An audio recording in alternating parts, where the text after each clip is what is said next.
Sir வணக்கம் sir. ஆமாம் sir, Kelambakkam bus ஸ்டாண்டுக்கு பேக் சைடு சார் இது. அது நெய்வேல் அப்பார்ட்மெண்ட் சார் இது. ஆமாம் சார், நெய்வேல் அப்பார்ட்மெண்ட் இது பின்னால் அப்படியே இந்த இடம் சார். 36க்கு 275 சார். ஃபுல்லாகவே கொடுக்குறேன் சார், இந்த இடம் ஃபுல்லாகவே. கேளம்பாக்கம் பஸ் ஸ்டாண்டுக்கு பேக் சைடு சார். இது நெய்வேல் அப்பார்ட்மெண்ட்டு சார். இது அப்பார்ட்மெண்ட்டை ஓட்டின போல் சார். இது 36க்கு 276 சார். தெற்க பார்த்த போல் சார்.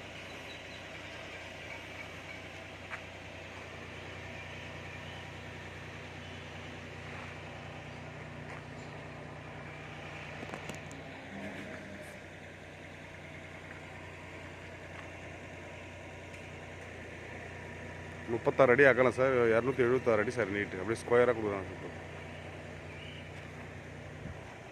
ஸோ அப்பார்ட்மெண்ட் ஒட்டியே சார் அப்படியே.